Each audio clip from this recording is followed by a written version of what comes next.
Mengejutkan, fakta baru kematian pimpinan Hamas, Haniyeh tewas akibat bom di tempat tidur.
Dugaan baru terkait penyebab kematian Ismail Haniyeh muncul.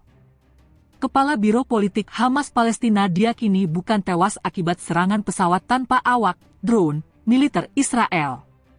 FIFA Militer melaporkan dalam berita Kamis 1 Agustus 2024, Haniyeh tewas di Tehran, Iran, dalam lawatannya ke negeri Mullah untuk menghadiri pelantikan Presiden Masoud Pezeshkian. Haniyeh dikabarkan meninggal dunia dalam serangan drone militer Israel. Seorang pejabat tinggi Hamas Khalil Al-Hayya bahkan menyatakan bahwa rudal yang diluncurkan langsung menghantam tubuh Haniyeh. Namun demikian, sebuah dugaan lain terkuak dan mengaitkan kematian Haniyeh dengan Dinas Intelijen Israel, Mossad.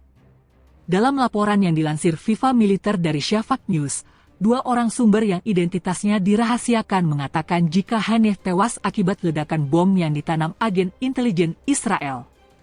Bom itu ditempatkan di bawah tempat tidur Haniyeh di kediaman resmi pemerintah Iran. Dugaan ini bahkan dikonfirmasi oleh dua media Amerika Serikat, AS, The New York Times dan Axios. Kedua media tersebut menyebut jika hal ini menunjukkan kemampuan penetrasi mendalam yang dilakukan oleh intelijen Israel. Sementara, insiden ini menyudutkan pihak keamanan Iran yang dianggap tidak becus menjalankan tugasnya. Sejumlah prediksi menyatakan jika ada 3 rudal yang ditembakkan oleh drone tempur tentara Israel. Sementara, ada pula yang meyakini jika rudal diluncurkan dari luar Iran. Akan tetapi, kedua media AS itu membeberkan sejumlah bukti bahwa banyak sumber yang mengungkap pengetahuan intelijen Israel terkait fasilitas dan kamar tempat Haniyeh menginap.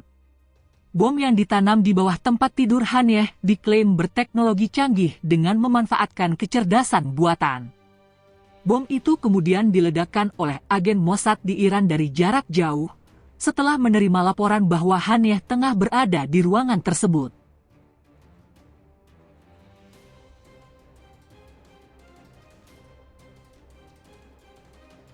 Terbongkar, 10.000 tentara Israel kembali tewas dan terluka dalam perang Gaza.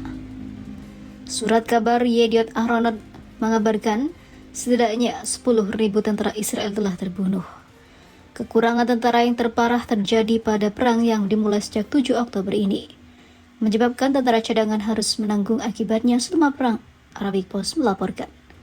Laporan media Israel akhirnya buka-bukaan dan menyebut jika 10.000 tentaranya telah hilang dan mereka menambah 1.000 lagi tentara bergabung dengan Departemen Rehabilitasi Kementerian Pertahanan setiap bulan akibat dampak perang yang semakin menggila.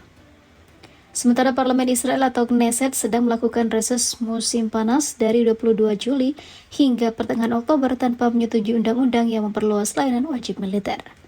Surat kabar Israel mengutip ayah dari salah satu tentara di Brigade Nahal yang saat ini bertugas di Rafah. Belum pernah situasi seperti ini dalam sejarah perang Israel, bahkan pada tahun 1948 pun, di mana tentara berperang di wilayah musuh kondisi yang tidak menguntungkan untuk jangka waktu tertentu. Namun tidak sebanyak ini tentara yang tewas di perang yang belum 1 tahun ini pun malah membuat banyak tentara Israel menjadi korban. Wall Street Journal, media Amerika Serikat melaporkan ketika perang di Gaza berlanjut, tentara cadangan merasa kelelahan sehingga membatasi pilihan Israel dalam perang melawan Hizbullah Lebanon. Surat kabar tersebut menunjukkan Israel dengan populasi kurang dari 10 juta orang sangat tergantung pada tentara cadangan pada saat krisis seperti ini. Namun kini, Hizbullah telah menjadi ancaman bagi Zionis karena kehebatannya. Apalagi Hizbullah dapat menembakkan ratusan roket dalam semalaman. Surat kabar tersebut menambahkan tekanan terhadap tenaga militer adalah salah satu alasan mengapa para pejabat Israel enggan melancarkan perang habis-habisan melawan Hizbullah yang akan membutuhkan banyak sekali kelompok tentara cadangan yang kelelahan untuk berperang melawan kekuatan militer yang lebih jauh unggul dari Hamas tersebut. Mantan Kepala Dewan Keamanan Nasional Israel Yaakov Amidror mengatakan, Israel tidak mempersiapkan perang yang panjang, namun kami berpikir untuk melancarkan serangan udara besar-besaran dan kemudian melakukan manuver cepat oleh pasukan darat. Pada puncak perang di Gaza, sekitar 2/3 pasukan tempur Israel terdiri dari pasukan cadangan wajib militer dan juga para tentara reguler, namun jumlah pasukan cadangan telah berkurang secara signifikan. Seperti diketahui, tentara cadangan wajib militer adalah warga negara biasa yang memiliki pekerjaan dan menghidupi keluarga. Mereka kini telah menjalani beberapa misi dan menghadapi pertempuran sengit. Tentara cadangan tersebut terpaksa keluar dari pekerjaan mereka, termasuk banyak di sektor teknologi penting Israel. Lalu pada tanggal 14 Juli lalu, pemerintah Israel dengan suara bulat menyetujui rancangan undang-undang yang memperpanjang masa tugas tentara reguler di angkatan bersenjata dari 32 bulan menjadi 36 bulan yang memicu kemarahan di kalangan tentara yang akan mengakhiri dinas militer mereka.